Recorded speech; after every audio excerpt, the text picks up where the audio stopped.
que está gravando daqui a pouco. Deve ter aparecido, né? Uhum. Sim. Então eu passo a palavra para nossas convidadas, né, a Thaís e a Maria. Sejam bem-vindas mais uma vez. Boa noite, gente. Eu sou a Thaís, sou sócia da Maria na 6510. A 6510, explicando um pouquinho melhor o que a Maura começou a falar, inclusive, antes de mais nada, obrigada a todos por terem vindo hoje, obrigada, professora Maura, pelo convite, a gente está muito feliz. É a nossa primeira aula online, gente, estou também um pouquinho ansiosa com isso. Mas, contando um pouquinho da 6510, nós somos uma consultoria criativa especializada em mulheres. O que a gente faz? A gente pesquisa todas as mudanças de comportamento das mulheres brasileiras, há 5 anos que a gente já está fazendo esse trabalho, e traduz essas mudanças para o mundo corporativo, seja em forma de reportes, de treinamentos, de projetos especiais, de processos de cocriação, mas o nosso ponto de partida, na maior parte das vezes, e na melhor parte das vezes, é a pesquisa. Então, a gente está muito feliz de poder falar um pouquinho sobre isso também. Oi, gente, eu sou a Maria, eu sou sócia da Thaís na 6510, e acho que complementando um pouco do que a Thaís estava falando e do que a Maura estava falando, uma das coisas mais legais do nosso trabalho, e até para a gente lidar com o público feminino, é porque a gente também consegue, às vezes, romper algumas barreiras de estereótipo mesmo que as pessoas criam sobre quem é o público-alvo. Então, por exemplo, muitas vezes as pessoas falam assim, quando você vai vender carro, o público-alvo vai ser majoritariamente homens. E aí você vai para pesquisa e você começa a pesquisar várias coisas e você percebe que, na realidade, nas famílias brasileiras, 52% das vezes quem decide quem compra o carro é a mulher. Então, a forma, às vezes, quando a gente vai fazer até indo um pouco mais para a ponta, aqui a gente está falando de pesquisa do público-alvo, mas aí no final a gente faz essa pesquisa, determina o público-alvo, e na hora que você vai veicular a sua campanha, se você não tiver essa exata noção, você pode veicular para o caminho errado, que é o que geralmente fazem com carro, por exemplo. Eles veiculam e usam muito mais homens como os personagens principais das suas campanhas do que mulheres, e acaba que eles se afastam, às vezes, de um público que vai sim comprar aquele produto. Isso que a Maria estava falando é parte de um projeto muito bacana que a gente tem com o Facebook, que chama Ads for Equality, em que a gente usa toda a inteligência de dados que o Facebook tem para estimular empresas a testarem novos públicos-alvos, testarem novas mensagens e entender que, por exemplo, marca de cerveja, quando tem uma protagonista mulher numa comunicação, consegue ter um aumento de 5% de intenção de venda lá na outra ponta. Então, tudo isso também é pesquisa, tá, gente? A pesquisa, ela não é só aquela que vem antes da criação, na parte de definição de estratégia.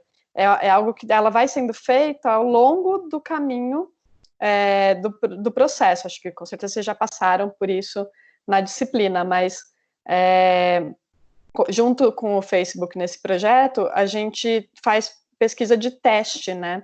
Então, eles fazem teste AB, colocam um comercial com protagonista homem, por exemplo, outro com protagonista mulher, o mesmo criativo para o mesmo produto, e mensura o que quer que seja o KPI daquele projeto. No caso desse de Skoll, era intenção de compra lá na ponta. Era intenção de compra, né, Maria?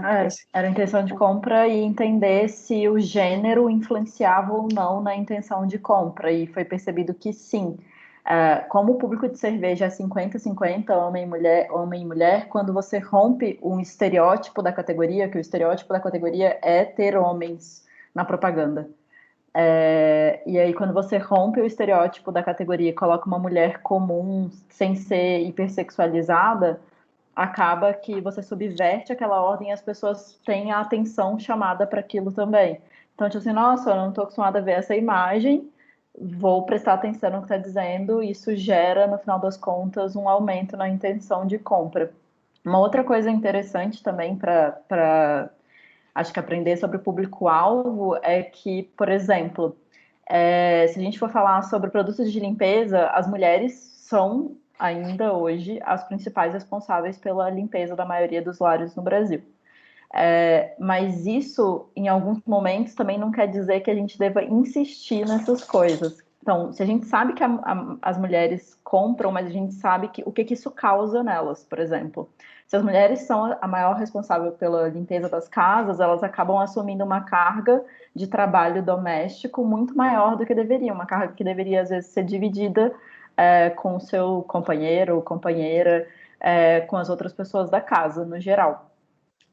E a propaganda acaba reforçando isso quando ela fala só com a mulher. Então, quando a gente vai estabelecer o público-alvo para uma campanha de produtos de limpeza, às vezes seria interessante a gente investir também em falar com homens para romper com estereótipos e ajudar a aliviar cargas que as mulheres estão carregando sozinha. E não só por isso, porque no final das contas também tem vários homens que estão indo morar sozinhos, não sabem que produto de limpeza comprar, e acabam comprando o que a mãe indica ou que alguém indicou para eles, mas porque nenhum produto de limpeza está falando com homens, só está falando com mulheres. Então, eles nunca são impactados e acaba que eles se distanciam daquela categoria também. E aí é um nosso problema de reforçar estereótipos que acabam trabalhando no nosso dia a dia ou sobrecarregando algumas pessoas, alguns grupos no nosso dia a dia. Então, também, esse é outro ponto a se pensar. Assim, a gente tem várias coisas que você pode pensar quando você vai definir o público-alvo. E o público-alvo hoje também, quando você pensa... Antigamente, quando a gente tinha só televisão e meios de comunicação que eram maiores, assim, era mais... Meu cachorro talvez vai lá não tem como. Ele já tá dando uma choradinha aqui do lado, já tô prevendo. Mas, enfim, antigamente você tinha que determinar um público amplo, né? Então, você falava, era homens, mulheres, classe AB, de tal jeito, porque você ia atingir eles com um impacto muito grande via televisão. Hoje em dia, com mídia digital, a gente consegue, na realidade, pegar esse público e dividir ele de várias formas, porque a gente consegue nichar, então a gente consegue fazer vários tipos de comunicação, às vezes menores, ou várias mensagens. Aquele mesmo banner que às vezes eu vejo de um jeito, uma outra pessoa diferente de mim, talvez um homem mais velho no Nordeste, vai ver de uma forma, vai ver aquele banner daquela marca, mas com outra mensagem, e eu estou recebendo de outro jeito. Então, a gente consegue nichar essa mensagem para entender e trabalhar, às vezes, por segmento. Então, vou fazer produto de limpeza? Tudo bem, eu sei que a mulher é a maioria que compra, mas eu vou pegar 15% do meu investimento e eu vou investir, por exemplo, em falar com homens de 25 mais, classe ABC, que estão saindo da casa dos pais. E aí você consegue fazer pequenos investimentos em outros públicos que vão também te dando uma margem para você testar. Tá funcionando com esse público, não tá funcionando com esse público. Então, você consegue fazer pequenos testes para entender o que é melhor e o que é pior para o seu cliente. Quando a gente fala de testar, isso também é um jeito de pesquisar se tá rolando, se não tá rolando, e a gente é super a favor de fazer e testar. Principalmente quando a gente fala de grandes marcas que têm investimento, mas até as pequenas mesmo conseguem fazer essa segmentação. Uma outra coisa que a gente descobriu nesse projeto junto com o Facebook, eles pegaram todas as propagandas que foram veiculadas na plataforma ao longo de um mês e analisaram quem que eram os protagonistas, porque a gente também fala muito sobre quem protagoniza que tipo de publicidade no Brasil. Então, vou dar um exemplo, tem uma pesquisa da Reds, que é uma agência que acho que é de Curitiba, né? A Reds. Acho que é, não sei se uma agência que eu acho que é até de Curitiba, que faz, todo ano eles mapeiam quem são os principais protagonistas na publicidade brasileira. E aí, num país ela é de Curitiba. Né?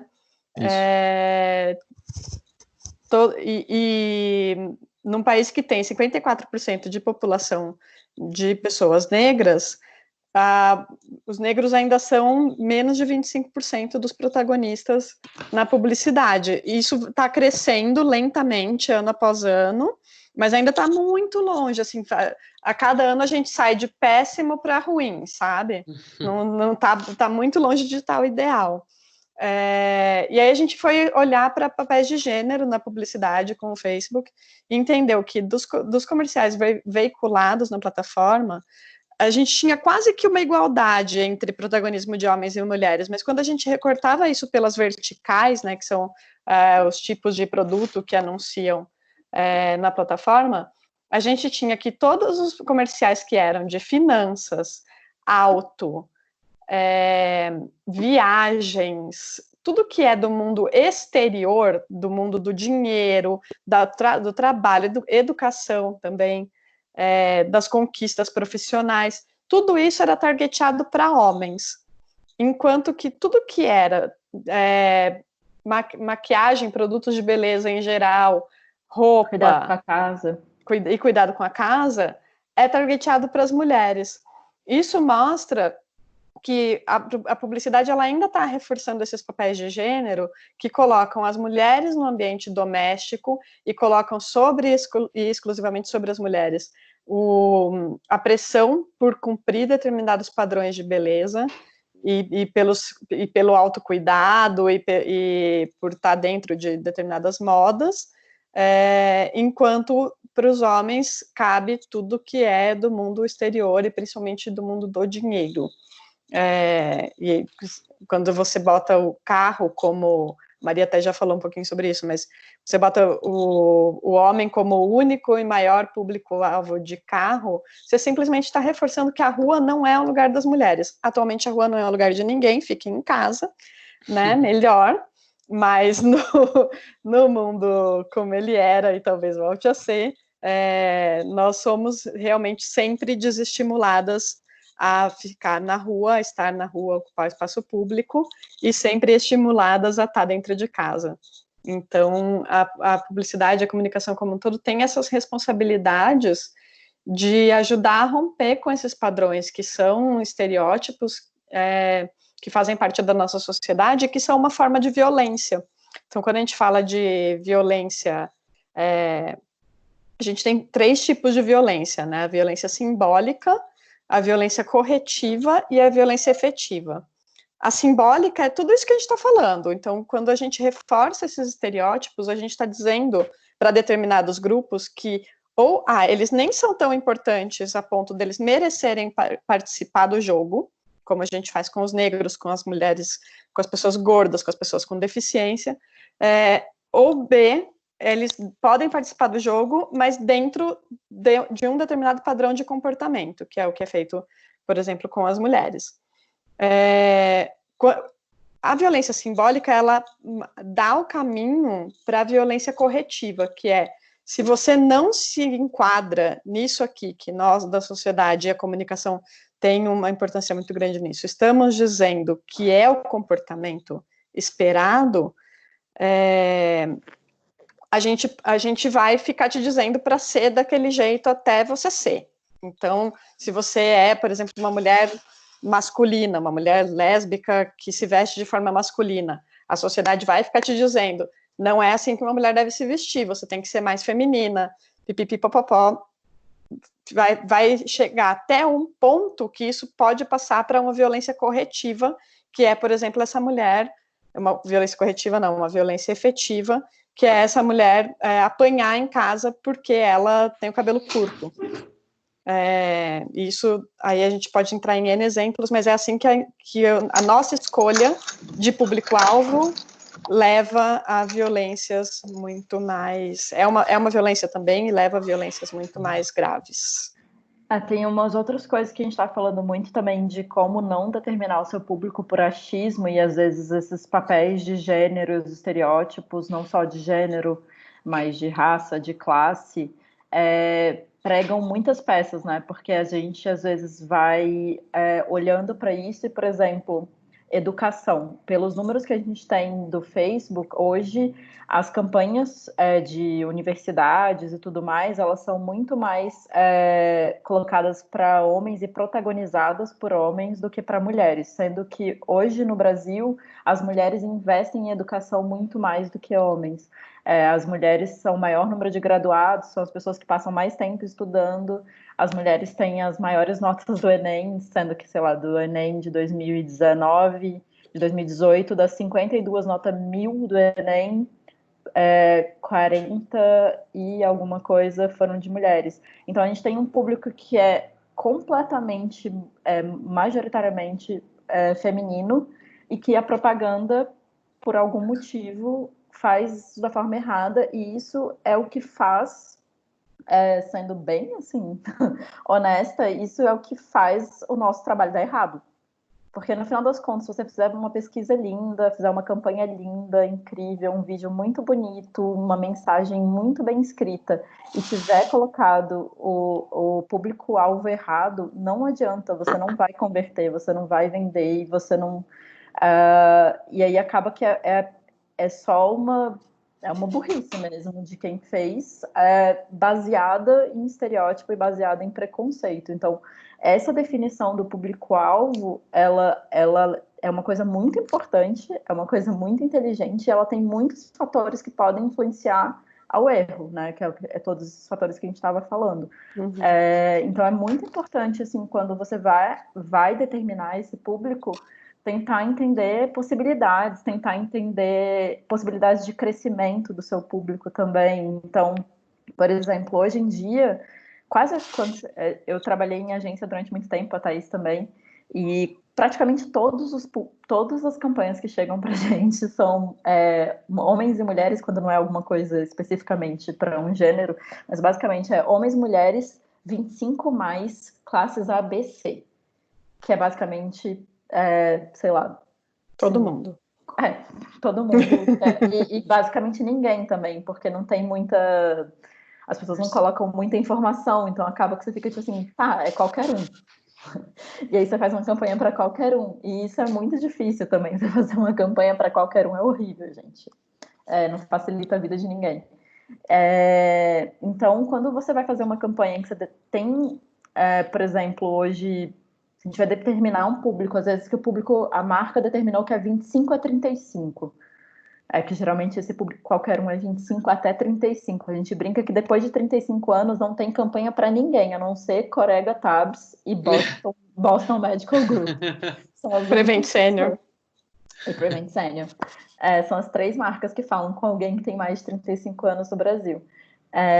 Então é bem interessante você notar, porque, por exemplo, se você pegar hoje mulheres com mais de 60 anos de idade no Brasil, principalmente mulheres, que só por ser uma coisa que a gente estuda mais, então a gente tem mais conhecimento para falar aqui, mas imagino que tem um recorte parecido para homens em algumas partes, que é mulheres acima de 60 anos no Brasil, de classes A, B e até alguns segmentos da classe C, são mulheres hoje que muitas conseguiram aposentar, coisas que a gente não vai conseguir, mas elas conseguiram, então elas estão com uma vida provavelmente estável financeiramente.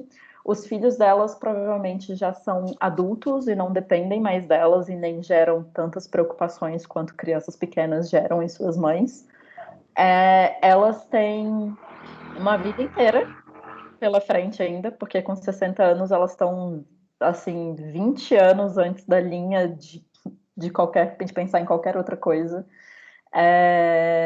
E elas têm dinheiro para gastar, e ninguém fala com elas. E elas estão a fim de consumir, essas mulheres, elas usam maquiagem, elas usam roupa legal, elas saem, elas bebem, elas dançam, elas namoram, elas fazem um monte de coisa. Então, antigamente, quando a gente pensava num público 60 a mais, e antigamente eu digo quando eu era criança, que já é muito tempo atrás, a gente pensava numa senhora numa cadeirinha de balanço, com aquele cabelinho meio lilás. Hoje em dia, uma mulher de 60 anos, 70 anos de idade é a Ana Maria Braga, é a Marília Gabriela, é a Suzana Vieira, é um monte de mulher que a gente É a Elza conhece. Soares, que tem bem mais que 60 anos, nunca saberemos. Tem 88. Mas todas essas mulheres são muito ativas e muito diferentes de uma vovozinha tricotando. Todas elas viajam e têm sonhos e falam de várias coisas que às vezes têm vidas muito mais animadas do que a minha, que sou praticamente uma idosa que adora passar tempo em casa. Então, a gente às vezes assume essa cabeça, assim, uma pessoa de 60 anos, não, uma pessoa de 60 anos não quer viajar, não, uma pessoa de 60 anos não quer usar uma roupa tão legal quanto essa da minha marca de loja de departamento, Ou a pessoa de 60 anos não usa esse tipo de perfume, ou não usa esse tipo de maquiagem. E essas pessoas usam. Os homens de 60 anos também estão bem longe de não serem pessoas ativas. A gente tem homens de 60 anos que estão jogando futebol, estão jogando, estão fazendo tudo, vão para bar, vai para o pagode, vai para o sei lá o quê. Às vezes com as suas mulheres, às vezes estão solteiros, e assim vai. E a gente continua tratando essas pessoas como se elas fossem só clientes de Corega Tabs e Boston Medical Group. Tem uma coisa que a gente sempre fala, né, Maria, que é a única coisa mais forte que o capitalismo é o preconceito. Porque está colocado aí que essas pessoas existem, são ativas. Eu lembro quando, muito tempo atrás, eu trabalhava para uma loja de departamento dessas bem grandes, e era classe C, o target, e o dono da loja falava assim, não pode ter negra protagonista, não pode ter mulher negra no catálogo, porque não vende. E eu falava, mas com base em que você fala que não vende se você nunca fez?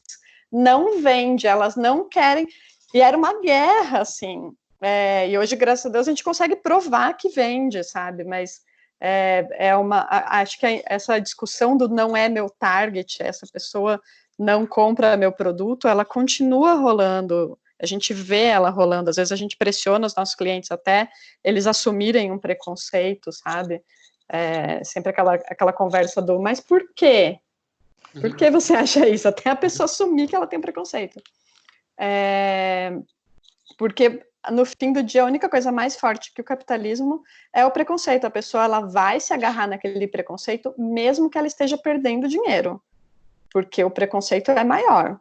Ela simplesmente não quer vender para aquele público, não quer nem pensar que aquele público existe. E tem uma outra coisa que é bem importante também, aí partindo, depois que você definir o seu público-alvo, e provavelmente a marca vai ter vários daqueles nichos que a gente está falando, entender principalmente que o Brasil é muito grande, a gente tem muitas realidades, a realidade de Curitiba é muito diferente de São Paulo é muito diferente de Salvador, que é muito diferente de Manaus, e que é muito diferente de Cuiabá, e tudo é muito diferente. É muito diferente ser classe A e ser classe C e ser classe E. E às vezes você tem uma marca que vai num espectro de classe também grande. E tem uma coisa que essa também é um clássico que a gente sempre fala em todas as nossas palestras e para todos os nossos clientes, que foi uma coisa que eu aprendi com a Tati Ivanovic. A Tati Ivanovic era uma mulher pesquisadora que ela tinha uma empresa chamada Do Lado de Cá. A Tati, infelizmente, morreu faz alguns anos, mas a Tati, ela falava que a gente, publicitário, a gente tem mania de achar, a gente sempre faz um monte de campanha, e às vezes a gente fala que a campanha, não, eu vou colocar a pessoa desse jeito porque eu quero focar no aspiracional dela, e não quem ela é. Eu vou falar do que ela quer ser. Só que a gente tem que lembrar, nós publicitários, que o aspiracional, principalmente das pessoas de classes mais baixas, não é ser a gente. E o que eles querem como aspiracional não é a mesma coisa que a gente quer. Então, talvez eu, Maria, queira aspiracionalmente ser uma pessoa que tem uma casa enorme no bairro X. Às vezes, a mesma pessoa com o mesmo dinheiro que, sei lá, vamos supor que eu ganho uma bolada, se a pessoa ganhar a mesma bolada, uma pessoa que mora na periferia de São Paulo, ela não quer vir morar no mesmo bairro que eu quero morar. Ela não quer isso. Ela quer uma puta de uma casa incrível na quebrada dela, no bairro dela. E então a gente tem que perceber, tipo, o tênis da Nike que eu quero não é o mesmo tênis da Nike que a pessoa que mora na periferia quer. Às vezes o menino negro da periferia, ele quer o tênis igual do LeBron, que é um tênis Nike. Eu adoro tênis e adoro os tênis Nike, mas eu não gosto exatamente do tênis do LeBron, eu gosto de outros tipos de tênis que é da mesma marca. Então a gente tem que lembrar disso, que o que pra gente é aspiracional talvez não seja aspiracional para o nosso público. Então, quando a gente for vender para esse público, a gente tem que entender qual que é o sonho desse público, qual que é a vontade desse público, qual que é o senso estético desse público, porque muda muito também. Eu já tive que fazer muita campanha, já trabalhei em agência, que muitas vezes você está numa agência que trabalha com uma marca que é grande, que é internacional, sei lá, e aí você recebe uma campanha que veio de fora, que veio da Europa, e você tem que adaptar ela para o Brasil. Só que aí vem umas pessoas que se vestem de um jeito que, ok, isso é a classe C em Londres, mas não é a classe C no Brasil. E não por ser melhor ou pior, tá, gente? É só porque esteticamente é completamente diferente. E não só de fisionomia da pessoa, o jeito de se vestir é completamente diferente de uma pessoa periférica de Londres ou uma pessoa periférica de qualquer cidade do Brasil. Então, isso é bem impactante, assim, as diferenças são muito grandes. E a gente tem que também estar atento a isso. Então, depois que você define o seu público-alvo, você tem que entender o que esse seu público-alvo quer, do que ele gosta, onde ele quer chegar, quais são os sonhos. Você tem que entender muito mais do que só A, B, 35, 25, classe social. Então, você tem que traduzir e humanizar esses números todos que você está definindo. E um bom jeito de fazer isso acontecer é trazer essas pessoas para o processo. Então, a gente tem uma história ótima. Veio uma pesquisa para a gente, uma marca, e a parte da pesquisa pedia para as mulheres dizerem quem eram as inspirações delas, quem eram as mulheres que elas admiravam e influenciadoras que elas seguiam e tal. E era uma pesquisa de classe C, periferia de Rio de Janeiro, Salvador, várias cidades que têm maioria de pessoas negras, e a gente via que as mulheres que eram citadas na pesquisa eram todas mulheres brancas, e todas mulheres que estavam muito distantes da realidade dessa consumidora. E a gente vai ver como foi feita a pesquisa, né? As entrevistadoras eram todas brancas, então se eu chego, com essa minha carinha, para a menina da comunidade, ela vai adaptar o discurso dela para o que ela acha que eu vou entender. Enquanto se ela estiver conversando com a amiga dela, é outra conversa. Se uma mãe está conversando com outra mãe, é uma conversa. Se ela está conversando com uma mulher que não é mãe, outra conversa. Então, trazer as pessoas para o processo, desde o processo de pesquisa, de quem são as entrevistadoras, quem desenha as perguntas, como que aquilo é implementado e interpretado depois também, é super importante, e também para o resto do processo criativo, né? A gente acaba tendo hoje um processo criativo em todas as pontas, que ele é dominado por pessoas brancas de classe A, heterossexuais, cisgênero e tudo mais, e principalmente homens, nada contra, tenho até amigos que são, mas não dá para essas pessoas ocuparem todos os lugares, né? A gente precisa levantar da mesa de vez em quando e deixar outras pessoas sentarem e tomarem as decisões. Eu acho que esse é um pouquinho do trabalho da 6510 também. A gente fala que a gente é ponte e escada. Acaba que eu e a Maria somos muito mais facilitadoras do que efetivamente a gente está sempre botando a mão na massa, sabe? A gente tem uma rede e a gente traz as pessoas da nossa rede para cada projeto. E se deixar, a gente vai falar aqui a noite inteira, tá, gente? Ô, Maura, fala aí quanto tempo a gente tem. Tô vendo que já deu 46 minutos aqui. Quem quiser fazer perguntas também. Posso eu colocar umas? Porque eu tenho 1000 perguntas aqui quando vocês falaram, né? E vou tentar organizar, não vou tentar colocar todas agora, até para dar oportunidade para os alunos perguntarem também. Eu queria... Vocês falaram muito, assim, né, do trabalho, e a Thaís estava me falando antes da gente entrar ao vivo aqui, que vocês fazem consultoria mais para marcas do que para agências, né?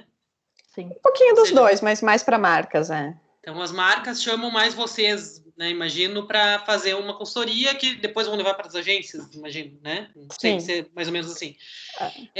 Eu queria só saber um pouco assim, ó, uma questão bem prática mesmo. Como é que foi a trajetória de vocês até vocês chegarem na 6510? Tipo, onde é que deu um clique, assim, tipo... Tá faltando isso no mercado, né, nesse processo. E eu queria saber um pouquinho também da dificuldade que vocês talvez tenham em convencer os clientes de vocês, sabe? Porque às vezes eles imaginam, que nem o exemplo que a Thaís estava dando, né, de fazer do dono lá da marca que não queria mulheres negras, né, porque isso não ia vender. Então eu imagino que tenha toda uma questão do conflito, né, com o cliente, às vezes, de chegar num diagnóstico do que não era o que ele imaginou no achismo dele, né? E ele, como vocês disseram, ele vai brigar até o fim para, né, para não se despir desse preconceito, assim. Então eu queria que vocês falassem um pouco disso, assim, se der.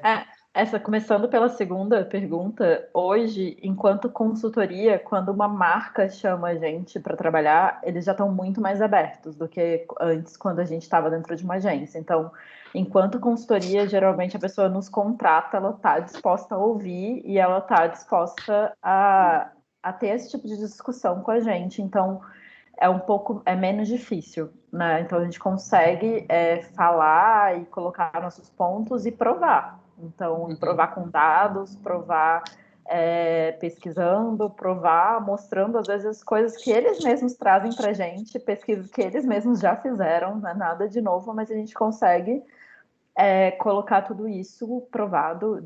Os dados são nossos aliados do começo ao fim. A gente precisa ter provas do que a gente está falando, e hoje em dia a gente consegue quantificar bem até, assim, na publicidade, principalmente por causa do mercado digital.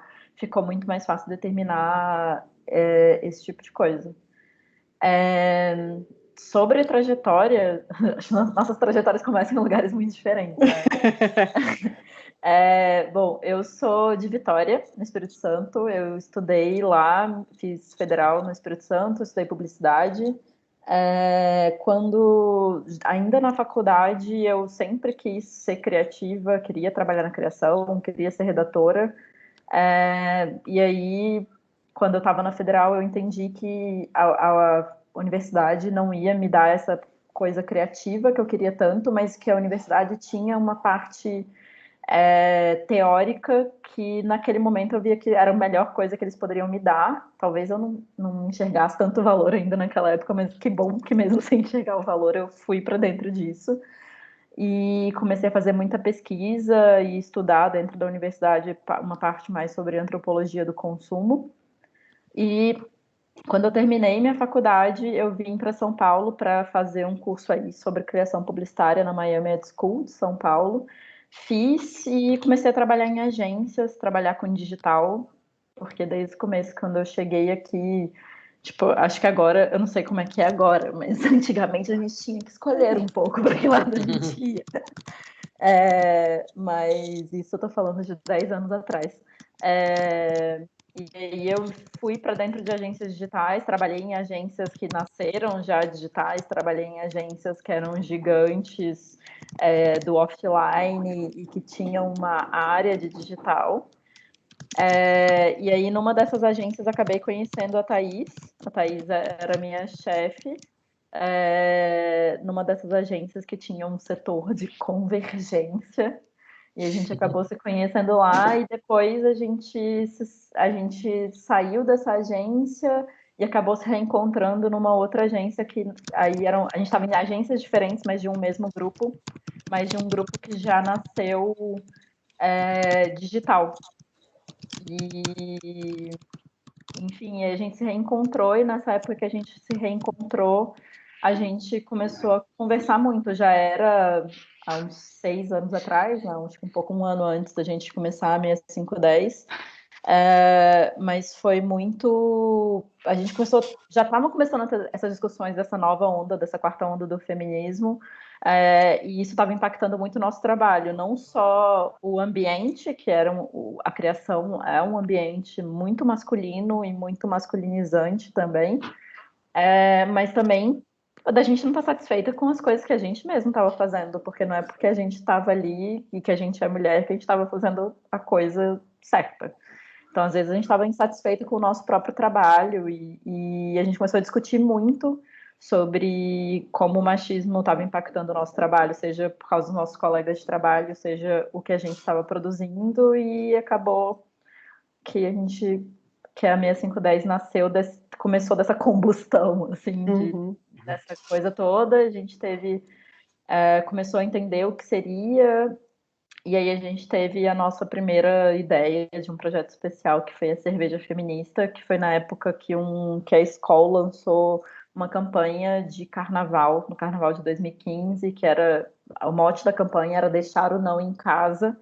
E isso pegou muito mal na época, e a gente, bom, já que eles têm essa cerveja, a gente vai fazer uma outra cerveja, que é uma cerveja feminista, para a gente discutir, então, um outro papel, porque a gente estava precisando discutir isso na publicidade, e foi Foi incrível, a gente achou que a gente ia aparecer, sei lá, no Brainstorm 9, porque a gente tem uns amigos lá. Acabou que a gente foi parar no New York Times, então foi muito legal.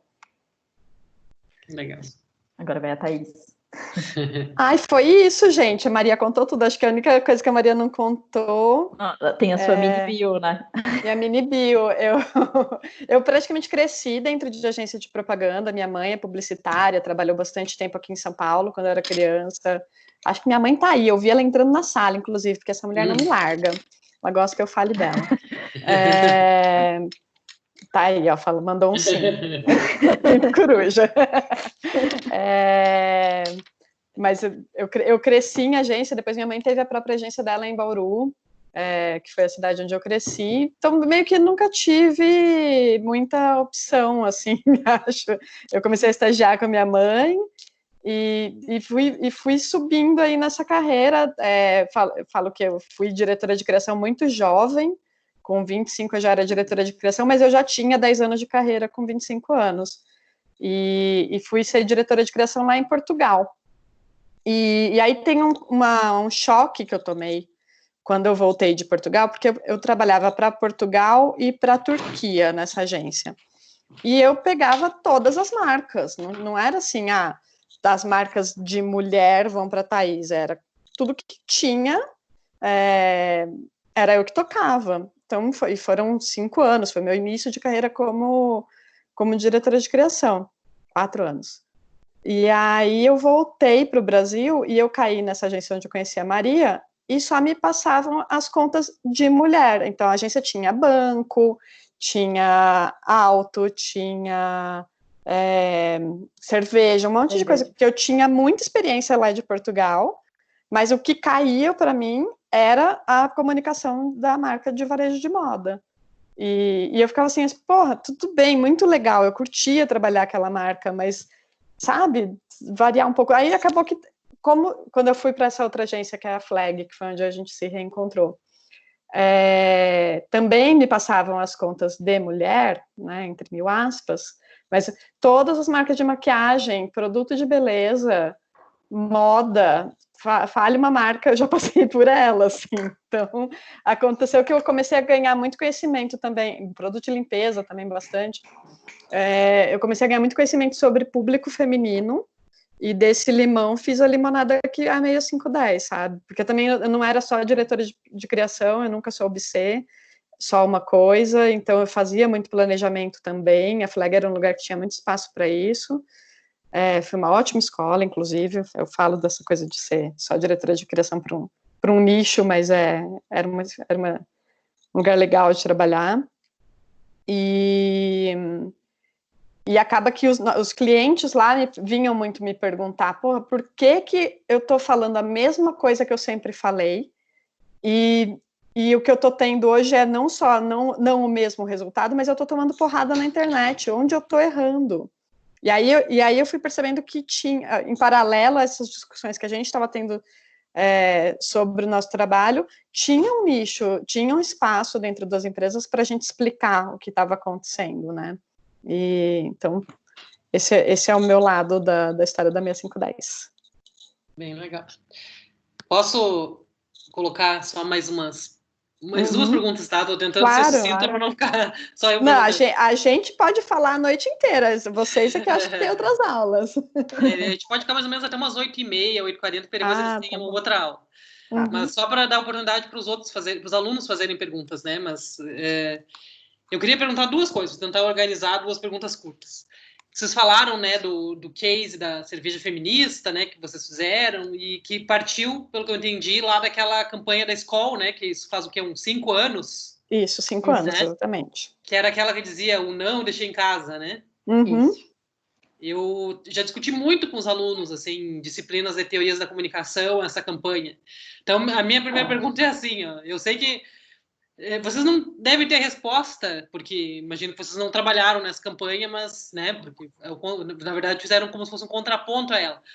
Mas eu fico, assim, meio curiosa para saber o que 5 anos atrás, né, que não era tão diferente quanto agora, né, as discussões de feminismo e tal, imagino, né, que obviamente estavam mais incipientes, Mas o que passa na cabeça, sabe, de uma agência que aprova uma campanha dessas, o não deixa em casa, sabe? Essa é a minha primeira pergunta. E a segunda, eu já vou emendar, que eu achei muito legal, assim, vocês falando sobre a questão da pesquisa e as ferramentas da pesquisa, né, que vocês fazem nos projetos, e vocês falaram bastante na confiabilidade das ferramentas, né, que é uma das discussões que eu tento fazer com os alunos, de quão importante é a gente garantir que as ferramentas de pesquisa nos levarão a resultados idôneos, né? Então, por exemplo, quando eu vou lá na periferia fazer uma pesquisa com as mulheres, eu preciso me preocupar desde com o que eu vou perguntar até com quem vai lá fazer a pergunta. Então, eu sei que é uma questão ampla, mas eu queria saber se vocês poderiam falar um pouco assim sobre as ferramentas que vocês usam na 6510, sabe, para fazer as pesquisas. São essas perguntas. Tá, eu vou começar respondendo a segunda pergunta e a Maria responde a primeira, beleza, Má? Tá bom.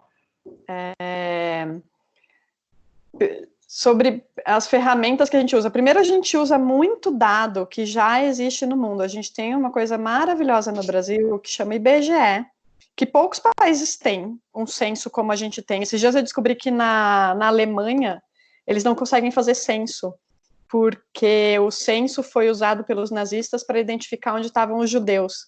Então, hoje os alemães não respondem censo, não deixam entrevistador ir em casa. A gente, por outro lado, tem muito dado público, tudo aberto no site do IBGE, que a gente consegue ter um entendimento muito grande da população. Também a gente usa muito dado de pesquisa acadêmica, tem algumas pesquisas que são muito, muito profundas aí, e que estão disponíveis no mundo, que a marca não precisa fazer nenhum investimento extra para isso.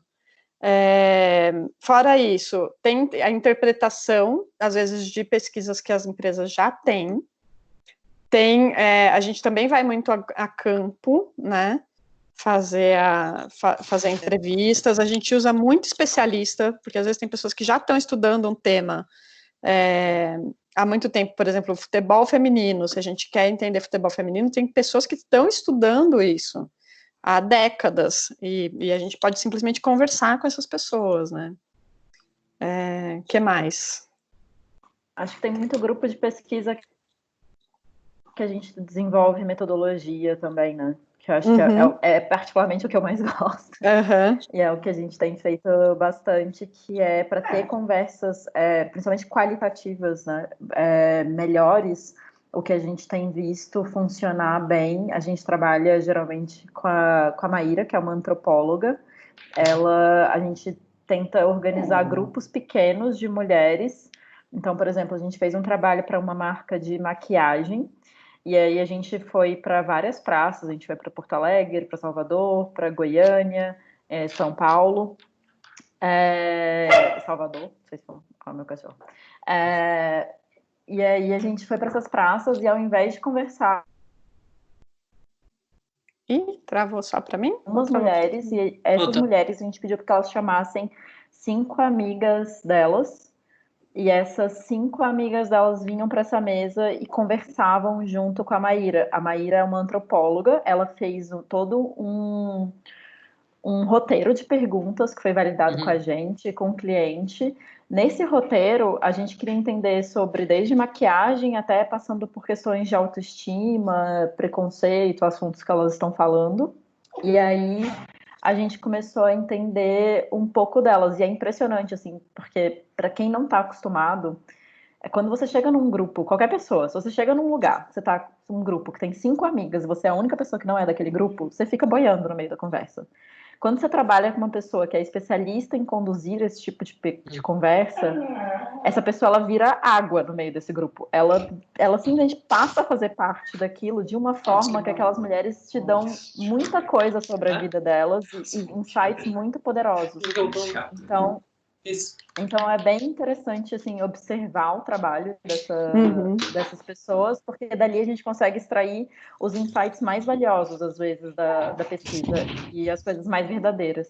Para ter uma ideia do nível de intimidade que a gente consegue chegar nessas entrevistas, é muito comum nas nossas pesquisas vir o feedback das entrevistadoras de o grupo chorou muito.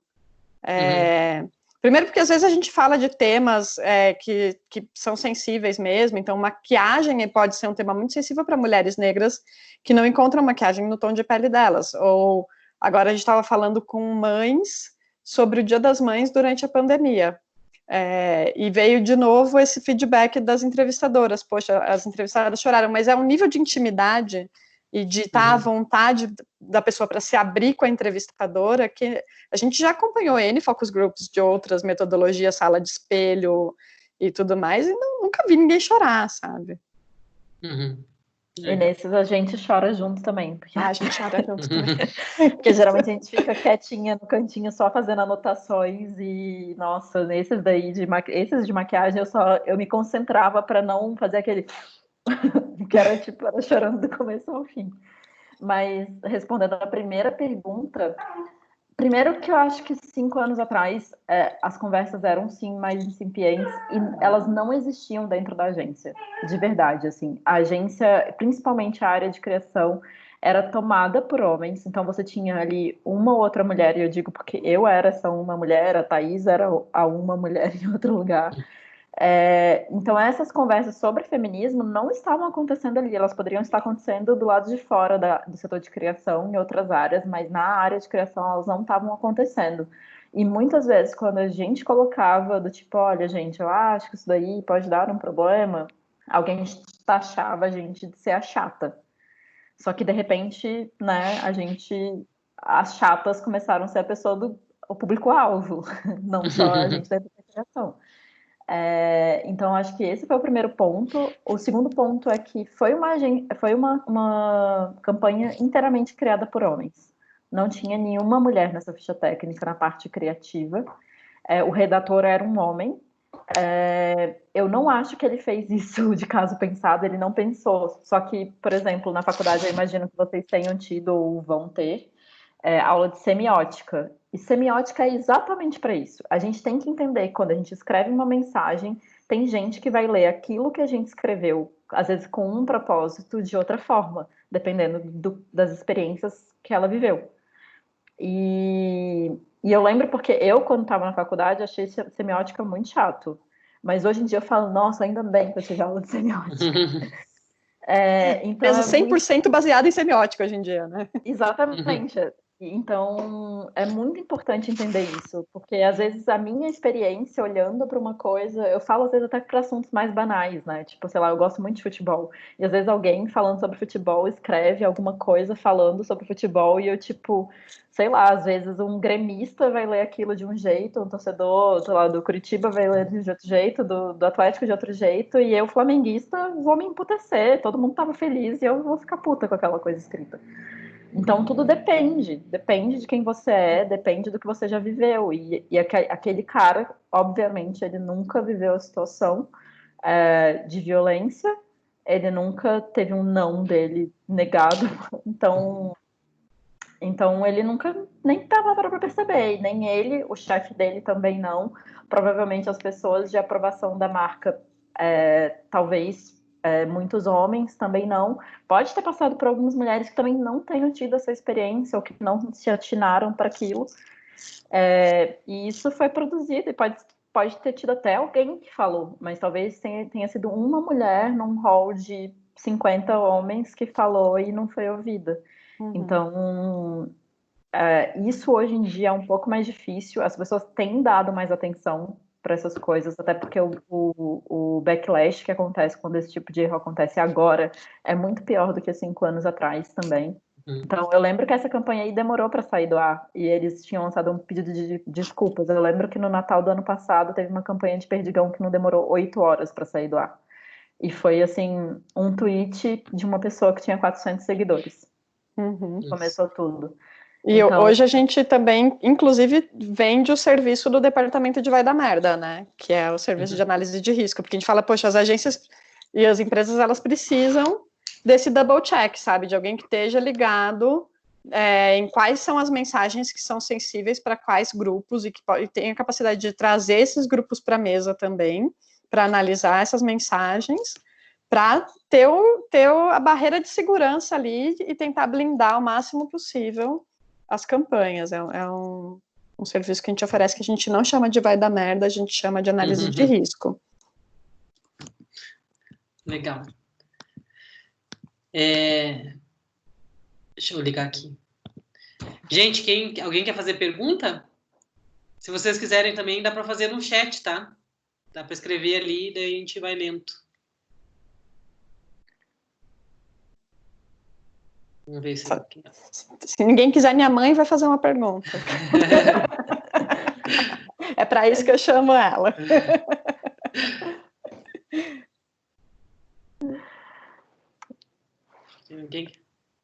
Todo mundo tímido. Quem tiver tímido, dá para fazer no chat, gente. Pode escrever lá. A Gisele perguntou alguma campanha que vocês prestaram consultoria. Tem um case que a gente gosta bastante, que é o menino... acabou atingindo o cliente de forma errada. Não. Que a gente prestou consultoria e deu errado. Não temos um case de fracasso. Temos, Maria? Não. Um case de fracasso. Case de fracasso. Que bom. Acho que na agência, às vezes, na agência eu lembro de muitas vezes isso é bem comum, assim, de você fazer uma campanha e não ter os indicadores todos, você não consegue bater as metas que a gente coloca, né, para a campanha ser um sucesso. Isso é muito comum, isso tem N variáveis e muitas vezes é o público também. É o público onde foi veiculado, é a mensagem, que às vezes você definiu o público certinho, colocou no lugar certo, mas a criação fez uma mensagem que não tem nada a ver com aquelas pessoas. E às vezes o cliente gosta da mensagem, aprova, e aí tem esse conflito que a mensagem não conversa com o público. E às vezes o contrário também, você faz a mensagem certinha, mas não é veiculada para o público correto. Uma coisa que a gente tem na consultoria é aquelas campanhas, a gente não faz muita campanha, né? Às vezes a gente faz alguma coisa de branding e tal, e a gente fala, caramba, a gente fez todo esse trabalho e deu em nada, porque o tempo da consultoria, ele é muito outro, né? Teve uma marca que a gente fez uma consultoria para a comunicação dela, o tom da comunicação naquele ano, planejamento anual, e foi passando o tempo e a gente não via nada acontecer, só que a gente propôs uma coisa que era tão radicalmente diferente do que a marca estava fazendo até ali, levou um ano para a gente ver alguma coisa do que a gente propôs na rua, e a gente achando que tinha morrido o assunto. A consultoria, geralmente, ela vem bem antes do começo da campanha, né? Então, se a gente está fazendo, às vezes, uma coisa agora e vai sair no começo do ano que vem para o público final mesmo. Case premiado, a gente teve Meninas Fortes, que foi um trabalho muito legal que a gente fez com o Nescau, de 2017. Vou jogar uns links aqui para a galera. 2018, isso. Meninas Fortes, ele começou, antes de ter um briefing até, a cliente, a diretora da marca de Nescau, ela tinha uma inquietação que Nescau sempre falou sobre esporte, sempre falou muito sobre a ótica dos meninos. E ela era uma mulher que gosta muito de esporte e ela queria entender se meninos e meninas faziam esporte com a mesma frequência, ou se as meninas faziam tanto esporte, praticavam tanto esporte quanto os meninos. Se não, por quê? E aí, esse foi o primeiro ponto de partida. E essa tem uma questão de público-alvo que é interessante, porque Nestlé, eles determinam que hoje em dia eles não falam com pessoas com menos de 13 anos de idade. Então, por mais que Nescau seja consumido por pessoas de menos de 13 anos de idade, nesse caso a gente fala com os pais dessas pessoas e não com elas. E aí a gente entendeu, Meninas Fortes, a gente fez toda uma pesquisa mostrando que sim, as meninas praticam menos esportes, e aí é toda uma questão de violência de gênero, de violência na rua e uma série de coisas, mas a gente também entendeu que os meninos também podem sofrer todas essas violências, só que o esporte ensina para eles várias coisas legais para eles lidarem com os problemas do mundo, porque infelizmente a gente não consegue resolver os problemas do mundo agora, mas a gente consegue dar ferramentas para as meninas da mesma forma que a gente dá para os meninos. Então, da mesma forma que a gente encoraja meninos, a gente tem que encorajar meninas. Da mesma forma como a gente ensina liderança e como o esporte ensina liderança para os meninos, o esporte pode ensinar liderança para as meninas também. E são todas coisas que a gente conseguiu sintetizar nessa campanha, que essa campanha ela foi feita para targetear pais e mães de meninas e meninos, para mostrar para eles a importância e o que o esporte ensina para essas meninas de alguma forma enfrentarem as coisas que acontecem pela vida. Então essa foi bem legal. Tem uma outra aqui. Tem uma pergunta do Pedro aqui, o que a gente acha das campanhas que são criadas para incluir os grupos normalmente excluídos, e no fim acabam sofrendo boicote, será que isso faz com que as marcas não queiram mais fazer esse tipo de campanha? Cara, a gente tem acompanhado bastante esse movimento no mercado, geralmente esses boicotes, eles não chegam nem a arranhar a lucratividade das empresas, nem a reputação dessas empresas. Eles fazem muito mais um barulho dentro de um nicho que provavelmente já não comprava daquela marca de qualquer maneira. Pelo contrário, o que a gente vê, por exemplo, o case de Avon, eu acho que ele é o mais conhecido. A Avon fez uma campanha que colocou vários tipos de pessoas, inclusive homens, usando uma determinada base da marca que eles estavam lançando, e essa base esgotou e vendeu muito mais do que qualquer outra coisa que eles já tivessem feito antes. E o que a gente tem visto, e até mesmo nesse projeto que a gente fez com o Facebook, tem entendido é que se mostra lucrativo e bom para a imagem das empresas quando elas são mais inclusivas e mais... A gente nem fala de inclusão, a gente fala de representação, porque o que a gente tem hoje são maiorias minorizadas, como os negros e as mulheres, maiorias invisibilizadas, grupos muito grandes, como as pessoas com deficiência, 25% da população tem algum tipo de deficiência física ou mental, então é muita gente para você ignorar. Então acaba que as pessoas se identificam e compram. Um outro ponto, e um outro ponto também é que quando a gente faz pesquisa, a gente tem que entender também que a gente não contabiliza preconceito. Então, por exemplo, se eu vou fazer uma campanha e o meu público, a campanha, vamos supor, é sobre esporte, e vai ter uma menina jogando futebol. Se o meu público diz, eu não gostei da sua campanha porque menina jogando futebol é coisa, sei lá, de sapatão, automaticamente isso é excluído. Eu não tenho que contabilizar isso. Por mais que esteja, por exemplo, no hall de comentários negativos da minha campanha, eu não posso considerar preconceito. Então, ele é excluído. Eu vou considerar o comentário, eu não gostei dessa sua campanha, eu não entendi a mensagem da sua campanha, eu não quero o seu produto. Agora, o preconceito, ele não entra no que é mensurável, porque a gente não pode balizar o que as pessoas acham de uma campanha a partir de preconceito, porque preconceito é uma coisa a se desconsiderar. Não existe porquê a gente dar atenção a isso, senão daqui a pouco a gente vai ter que fazer uma campanha preconceituosa porque as pessoas acham que é melhor, e não é. Então, e mesmo assim, geralmente as pessoas criam um barulho muito grande na internet, às vezes é muito bot, e então isso não é real, né? Quando vai pro 1 a 1 mesmo, é pouca gente. Até quando a gente fala de mensurar resultado, a gente sempre fala para os clientes, like e dislike não é KPI de campanha. Não é mensuração. Mensuração é rodar pesquisa de imagem de marca, se for uma campanha de imagem de marca, levantar dado de consumo, se for uma pesquisa de estímulo a consumo, qual que é o objetivo da sua campanha, que é outra coisa que geralmente os clientes também não sabem, além de não saber o público-alvo, e o que você quer medir, like e dislike não é métrica. Comentário negativo, comentário positivo também não é métrica. Sim.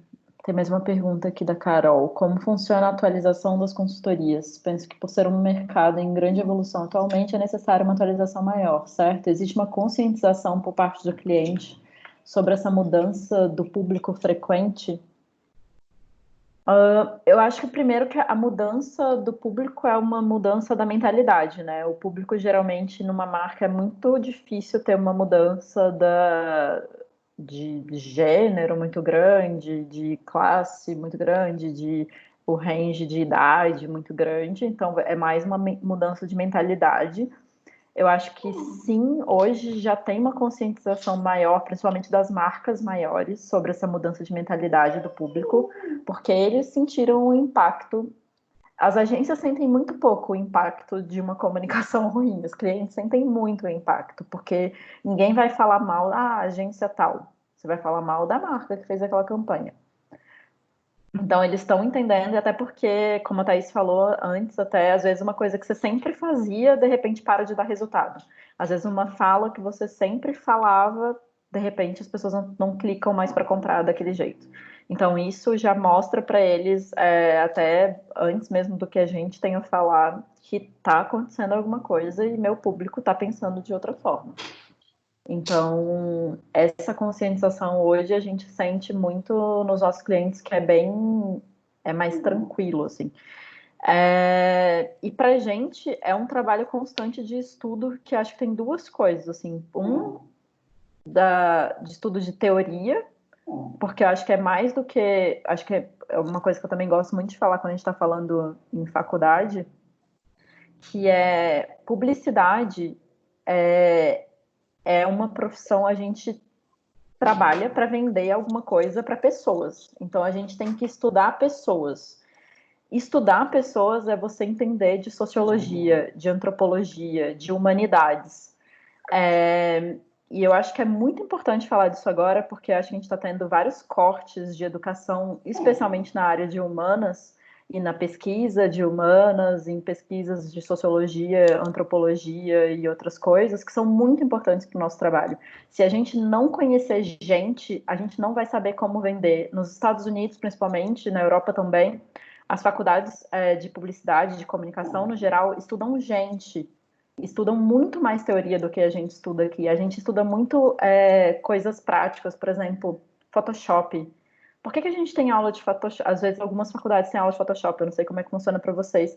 Mas e se Photoshop mudar amanhã? Se a Adobe fechar? Se não tiver mais o software? Se surgir um software que você fala para ele o que você quer, ele faz. Exato. Que é muito melhor, ou seja, você perdeu 6 meses, um período inteiro de aula de Photoshop. Sendo que gente não vai acabar, eu espero. Pandemia. Não sei, estão tentando. Mas a gente tem que entender de gente, a gente precisa entender de humanidade, a gente precisa entender como as pessoas funcionam. E as pessoas que estão tentando acabar com o estudo das pessoas, leia-se, né? Essas pessoas que estão aí, são pessoas que estão tentando fazer da gente publicitários piores. Então, se vocês não estudarem sobre gente, vocês não vão saber fazer a direção de arte mais bonita que vocês podem. Vocês não vão saber fazer os vídeos mais bonitos que vocês podem. Vocês não vão poder fazer as fotografias mais bonitas que vocês podem. E isso é muito real. Técnica, tem um monte de vídeo de YouTube que ensina. Técnica tem um monte de tutorial de Photoshop, tem um monte de tutorial de vídeo, tem um monte de tutorial de fotografia, tem vários livros sobre técnica. Não é difícil achar técnica. Agora, antropologia, sociologia, estudar antropologia, sociologia sem um professor do lado, por mais que tenham vídeos no YouTube discutindo sobre isso, é muito difícil. Sem alguém que te diga, leia esse livro primeiro, depois você vai ler esse outro aqui. Então é muito importante prestar atenção nisso e prestar atenção na ordem que os seus professores pedem para vocês lerem as coisas. Então é realmente muito importante. O meu trabalho, o trabalho da Thaís hoje, além de ler pesquisa de comportamento, é muito mais estudar antropólogos e sociólogos e pessoas que falam umas coisas muito difíceis e complicadas e mostrar que a teoria deles na prática. E é isso que baseia muito o nosso trabalho. Então, é mais um trabalho de atualização que é, às vezes, um pouco mais complexo, mas é muito menos sobre publicidade, muito mais sobre gente. E complementando isso, concordo 200% com a Maria, eu adoro quando ela fala isso, eu fico até emocionada. Porque eu também sou muito apaixonada por gente, tem todo esse entendimento teórico de gente, mas tem também conhecer gente, que é a parte que eu mais gosto do meu trabalho, uma parte importante do que a gente faz é saber quem são as pessoas no Brasil inteiro que estão fazendo coisas interessantes, que estão pensando coisas novas, que estão propondo ideias novas. E não só, a gente viaja muito a trabalho para conversar com as pessoas, sabe? E até é isso que a gente está fazendo agora, de conversar com vocês, entender quais que são as perguntas que vocês têm. Quando vocês fazem uma pergunta, eu penso sobre o que eu faço de um jeito diferente também para responder. Então, é gostar de gente, sabe? Não só no sentido acadêmico, como a Maria colocou super bem, mas gostar de conversar com as pessoas, entender as pessoas para além dos números e das teorias, sabe? Sentir o quentinho de outra pessoa quando for possível pessoalmente, mas nesse momento também, muito do que a gente faz é conhecer gente online e ir atrás de trocar uma ideia, tomar um café, sabe?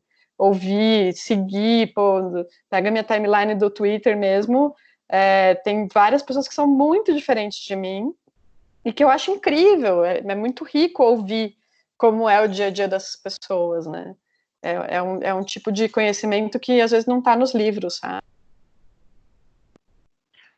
A pergunta do Bruno é se existe uma forma de pesquisa de perfil de consumidor que fica no topo no sentido de dar mais certo. Não tem um tipo. Depende do que o cliente quer saber, depende o que o cliente quer falar para o público, depende do tipo do produto dele, depende de tudo. Aí tudo muda de acordo com o que ele quer saber, a profundidade, tudo depende. Com a pandemia, se aumentou. No começo deu um susto. No começo deu um susto que tudo parou. Mas aos poucos as pessoas estão tentando entender o impacto disso na vida das pessoas no geral, e aí as pessoas voltam pra gente entender e pesquisar de novo, que nem a gente falou, a gente acabou de fazer uma pesquisa grande sobre o impacto da pandemia na vida de mulheres mães, que foi muito, muito, muito interessante. E eu acho que vem muita coisa por aí, porque eu acho que nesse período de pandemia a gente está tendo uma nova relação com o consumo, que a gente está consumindo muito menos, e a gente está reparando que talvez a gente não precisasse estar consumindo tanto. Talvez a gente está reaprendendo e adquirindo novos hábitos melhores de consumo, ou talvez não, talvez quando reabrir a gente comece a consumir desenfreadamente, a gente não sabe ainda como vai acontecer. Mas a gente está anotando já algumas coisas que são interessantes, que a gente conversou com essas pessoas, e agora é ir aos poucos, né? Eu acho que agora a gente estabilizou estabilizou a vida da...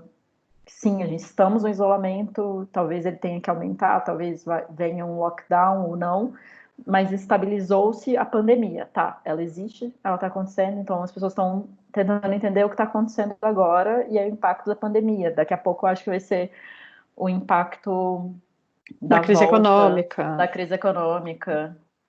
Então a gente está sempre aqui para ajudar as pessoas a entenderem coisas sobre consumo e comportamento. Acho que para a gente continua tendo trabalho. Vamos lá, outra pergunta do Pedro. O que a gente pode fazer para aprender mais sobre representatividade, o que ler, ao que se atentar, onde ir para aprender mais sobre esse campo para aplicarmos no nosso trabalho? Recomendo algum tipo de leitura? Menino, muita coisa. Por onde começar, né? Eu acho que o que a gente acabou de falar. Primeiro, conversa com pessoas diferentes de você, conversa com pessoas que não... Às vezes com as pessoas que estão por perto, por exemplo, na sua faculdade, de certeza que nessa turma tem pessoas que são muito diferentes, tem umas que são bastante iguais entre si também, mas tenta conversar com essas pessoas, entender, e o que conversar sobre elas é tipo, tá, você mora no seu bairro tal, como é que é o caminho até a faculdade agora que vocês não têm o que fazer, enfim... Mas como é que é? Ou agora que vocês têm que fazer aula online, como que é o lugar que você estuda? Porque cada um, às vezes, tem gente que está em cima da cama, tem gente que está sentada numa mesinha, tem gente que está na cozinha, cozinhando e estudando. Cada um vê as coisas de um jeito. Então, você conhecer o cotidiano das pessoas que são diferentes de você, começam a te mostrar perspectivas diferentes de como as coisas são feitas. Então, esse é um ponto. Acho que... Outro ponto, complementando da Maria, quem você segue nas redes sociais? Então, principalmente Instagram, cara, dá um desafio aí para vocês. Provavelmente nem eu sigo isso 100%, mas tentar seguir 50% de pessoas negras, 50% de pessoas gordas, 25% de pessoas com deficiência. Pode ter essa meta é ousada, mas acho que dá. Muda a tua timeline, você vai ver como as dicas de leitura, de filme, de referência visual, principalmente, quando a gente fala de Instagram, elas vão mudar e elas vão chegar em você naturalmente. Outra coisa, aí a gente pode ir também para teóricos, né? Pô, vamos ler Djamila Ribeiro, vamos ler Angela Davis, vamos ler Simone de Beauvoir, Aí tem listas e listas aí para se informar sobre diferentes assuntos, mas eu acho que começar por trazer isso para o cotidiano, sabe? E a leitura, o filme, a série, eles vão chegar em você. Sim. E é muito interessante até nessa perspectiva cultural, assim, quando a gente começa a assistir outras coisas. Esses dias eu tava entrando num mundo completamente diferente, que não é o meu mundo, e muito longe do nosso mundo aqui no Brasil, e acho do mundo de todo mundo. Eu comecei a ver aquela série Nada Ortodoxa. Eu não conhecia, eu não sou judia, não tenho amigos judeus, então já parte de um ponto que eu conheço pouco dessa cultura, além do que eu já vi em filmes, sei lá. E aí, de repente, entra num mundo de judeus ortodoxos racídicos. Eu não conhecia nada sobre isso. E aí, de repente, eu comecei a assistir muitas coisas sobre isso. Foi Nada Ortodoxo, eu comecei a assistir um documentário sobre isso, e eu comecei a saber que tem grupos de pessoas dissidentes que saem, que são atores. E comecei... Então, de repente, abriu um mundo para uma população que é super pequena no mundo, mas eu comecei a conhecer muito sobre eles e entender várias coisas do que eles gostam, do que eles não gostam, do que é a cultura deles, de coisas que eu concordo, às vezes coisas que eu não tenho que concordar também. Então, é muito interessante como, por exemplo, isso me abriu uma porta de uma coisa que eu não conhecia em nada. Uhum. E, às vezes, você vai seguir pessoas, você começa a seguir, por exemplo, diretores de cinema negros, sei lá, Ava DuVernay, outras pessoas, e aí essas pessoas te mostram um filme que você nunca tinha visto sobre aquela cultura, e aí você começa eu gostei desse filme, vi que tem um livro sobre isso, vou ler esse livro também. Então essas coisas vão te conectando, às vezes são mais legais até do que um livro que fala sobre representatividade na publicidade. Uhum. Porque esse livro da representatividade na publicidade, talvez ele fique velho rápido. Sim. Mas as coisas que você aprende sobre cultura, elas não vão envelhecer rápido. Eu gosto de me botar uns desafios, assim, de vez em quando. Aí teve um ano que eu me fiz o desafio de só ler mulheres negras. E foi uma parada que abriu tanto caminho também. Então, fazer um mês só vendo filme de diretores negros com protagonistas negros, por exemplo. Ou pelo menos uma vez por mês ver alguma coisa que tenha protagonistas que sejam pessoas com deficiência. É isso. A gente empolga, né, nas respostas. Maicon tinha uma pergunta. Bom, cadê a pergunta do Maicon? Tô aqui. Boa noite, gente.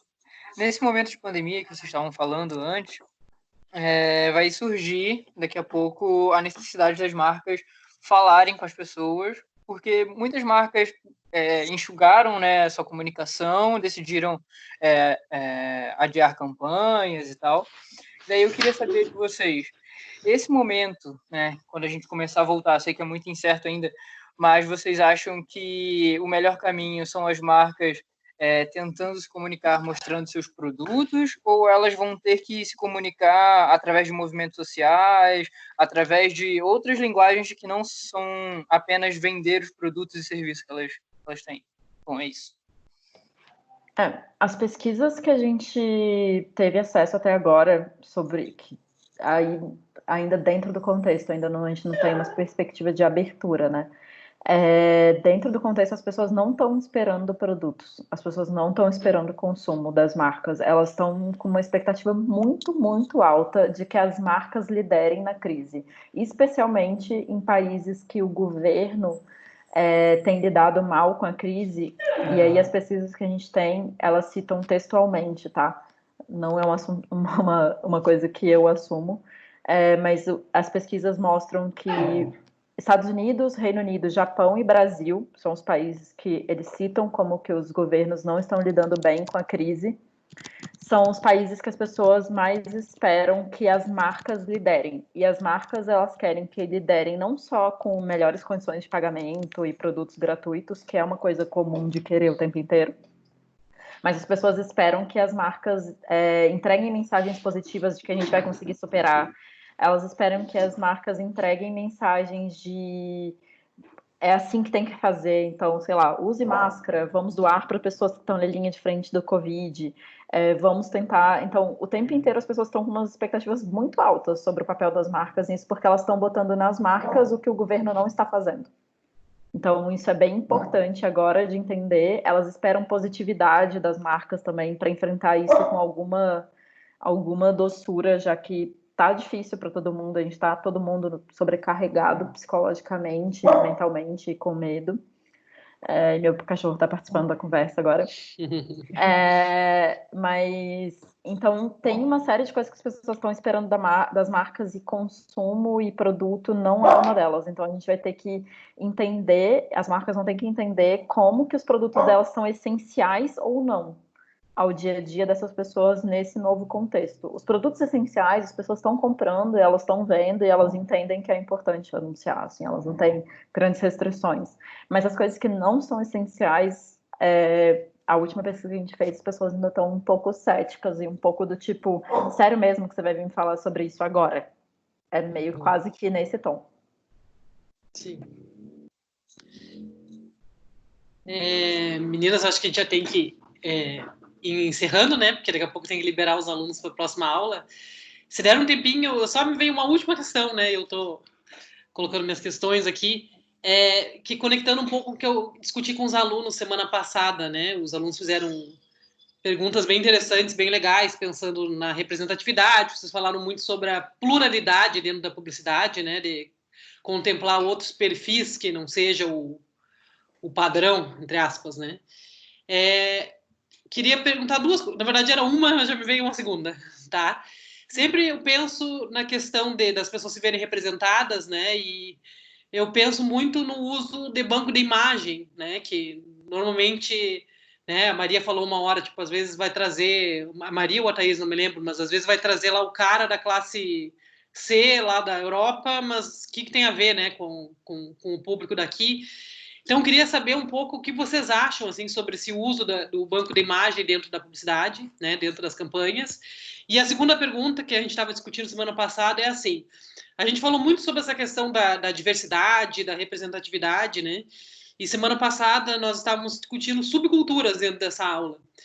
E os alunos até comentaram assim, né, sobre campanhas que estão cada vez mais aparecendo. Assim, eu me veio muito à mente campanhas de banco, do Itaú, enfim, né, que até o Banco do Brasil teve aquelas campanhas que o Bolsonaro derrubou, né, enfim, que apareceu uma diversidade, né.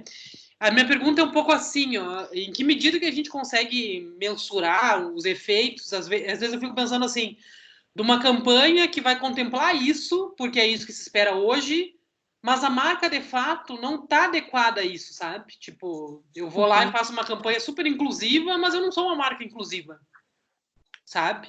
Como é que isso se dá, assim? Então, essas duas, eu acho que depois a gente podia fechar, né, para os alunos depois terem um tempinho para ir para outra aula. Começar sobre banco de imagem é uma questão que a gente até tem um projeto sobre isso, que é Mulheres Invisíveis, porque quando a gente estava em agência, a gente ouvia muito essa, entre aspas, desculpa de que a gente não representa as pessoas porque não tem imagem nos bancos. E que até ok, é uma verdade, os bancos são gringos, a maior parte deles, as imagens são muito gringas também, mesmo o negro americano não se veste, não tem a mesma cara, não está no mesmo contexto de casa que um negro brasileiro, por exemplo, ou em outros exemplos que a gente poderia dar. E tem bem menos imagens representando as mulheres, por exemplo, como a gente gostaria que elas fossem representadas.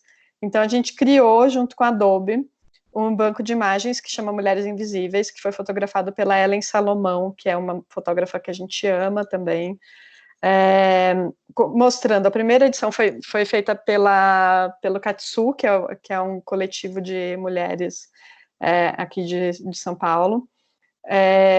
Mostrava mulheres negras, gordas, lésbicas e trans como protagonistas. E a segunda edição foi com mulheres acima de 45 anos, mulheres com deficiência e, mais uma vez, um casal de meninas lésbicas. E que é para... Tá bom, vamos produzir essas imagens, elas não existem. E, cara, não é dizer que é barato fazer isso, mas é viável dentro de muitas verbas, sabe? Criar um banco de imagens de pessoas reais. Então, também tem, dentro de muitas empresas, poderia estar sendo feita essa produção.